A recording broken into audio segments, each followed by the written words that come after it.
একটু ভেবে দেখুন তো, একজন ফুটবলারকে খুন করার জন্য পুরো দেশের সরকারি গোয়েন্দা মাঠে নেমে পড়েছে।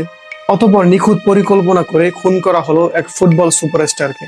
ফুটবল ইতিহাসের সব থেকে রহস্যময় হত্যার ঘটনা শুনতে যাচ্ছি আমরা।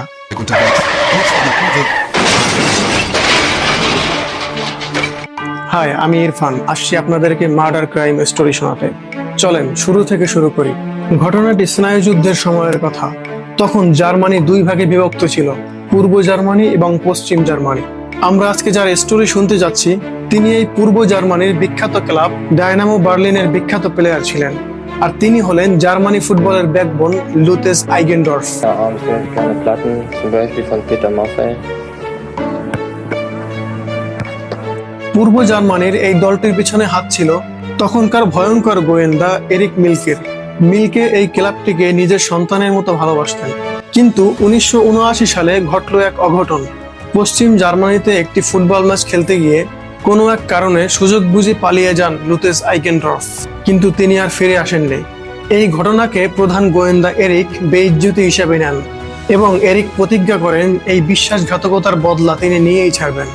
অন্যদিকে পশ্চিম জার্মানিতে এসে লুতেজ নতুন ক্যারিয়ার এবং নতুন জীবন শুরু করেন, কিন্তু তখনও তিনি জানতেন না যে গোয়েন্দারা তার উপরে নজর রাখছিল। দল থেকে পালানোর ঠিক 4 বছর পরে আসে সেই অনাকাঙ্ক্ষিত দিন, 1983 সালের 5ই মার্চ। রাত তখন 1:20। লুতেজ নিজের গাড়ি চালিয়ে অন্ধকার রাস্তা দিয়ে বাড়ি ফিরছিলেন। একটা সময় গাড়ির নিয়ন্ত্রণ হারিয়ে রাস্তার পাশে একটি গাছের সাথে মারাত্মক অ্যাক্সিডেন্ট করে বসেন।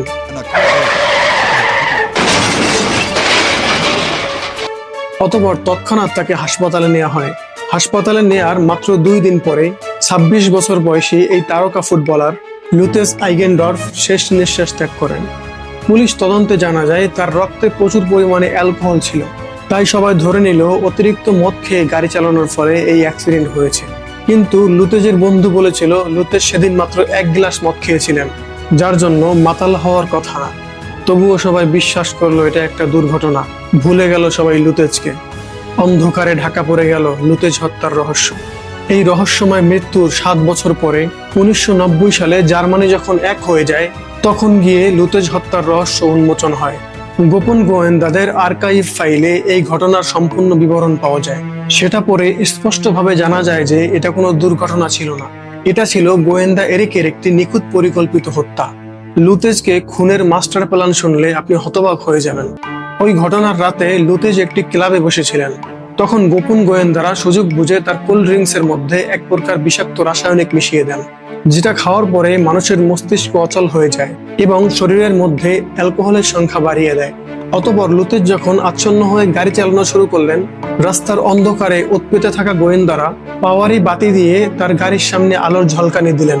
তৎক্ষণাৎ লুতেজ অজ্ঞান হয়ে যায় এবং গাড়িটি গিয়ে রাস্তার পাশে গাছের সাথে অ্যাক্সিডেন্ট করে, এবং তখনই জার্মানি হারিয়ে ফেলে তাদের ইতিহাসের সবথেকে প্রতিভাবান খেলোয়াড়কে। স্টোরি ভালো লাগলে অবশ্যই একটা কমেন্ট করে যান এবং সাবস্ক্রাইব করে পাশে থাকুন। দেখা হবে পরের ভিডিওতে।